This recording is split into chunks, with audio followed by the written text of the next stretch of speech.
নিয়ম মেনেই আর্জেন্টিনাকে গোলের সিদ্ধান্ত দিয়েছেন রেফারি। মোহাম্মদ সালাহকে কোনো ফাউলই করেননি হুলিয়ান আলভারেস, বরং যা কিছু হয়েছে সবই নিয়ম মেনেই। ফিফার কাছ থেকে বাড়তি সুবিধা নিয়ে নয়, বরং নিজেদের যোগ্যতায় 3 গোল দিয়েই ম্যাচ জিতেছে আর্জেন্টিনা।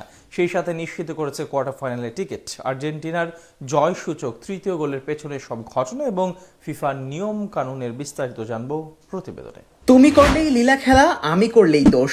চাইলে অন্য দলগুলোর সমর্থকদের এমন কথা বলতেই পারে আর্জেন্টিনার সমর্থকেরা। 2 দিন আগেও যেই ভিএআর এর সিদ্ধান্ত নিয়ে যারা এক চুল কথা বলেনি, তারাই কিনা সরব হয়েছে আর্জেন্টিনার ম্যাচে। অথচ নিয়মের তোয়াক্কা না করেই মেসি আলভারেজদের দোষারোপ করতে বিন্দুমাত্র ছাড় দিচ্ছে না নিন্দুকেরা। আর্জেন্টিনা মিশরের ম্যাচকে ঘিরে নিন্দুকের অভিযোগের সংখ্যা অনেক, তবে আর্জেন্টিনার জয়সূচক গোলের ঘটনা নিয়ে সবচেয়ে বেশি তোলপাড় লেগেছে সোশ্যাল মিডিয়ায়। নানা গুণীর নানা মতে সয়লাভ গোটা ফুটবল দুনিয়া। কেউ হয়তো নিয়ম জেনে কথা বলছেন, কেউ আবার নিয়ম না জেনেই। তবে ফিফার নিয়ম আসলে কি বলছে? এনজো ফার্নান্দেসের গোল কি আসলেই বৈধ ছিল, নাকি ফিফার কাছ থেকে সুবিধা নিয়ে জয়ের দেখা পেয়েছে আর্জেন্টিনা? টিভি রিপ্লেতেই অবশ্য পরিষ্কার হয়ে গেছে সবকিছু।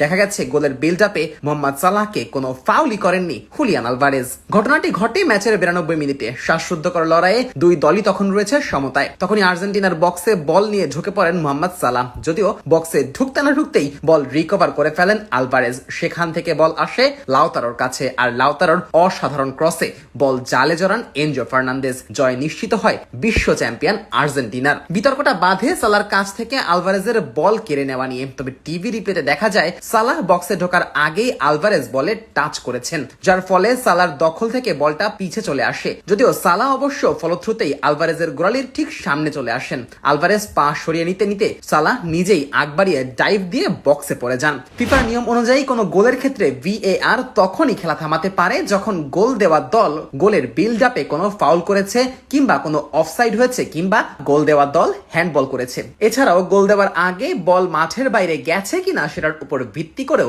ভিএআর রেফারিকে বলে খেলা থামানোর ক্ষমতা রাখে। এনজো ফার্নান্দেসের দেওয়া গোলের বিল্ড আপে ভিএআর এ থাকা রেফারি কোনো ফাউল খুঁজে না পাওয়ায় মাঠে থাকা রেফারিকে খেলা থামাতে বলেননি। এখন প্রশ্ন হচ্ছে, ফাউলের ক্ষেত্রে ফিফার নিয়ম আসলে কি বলে?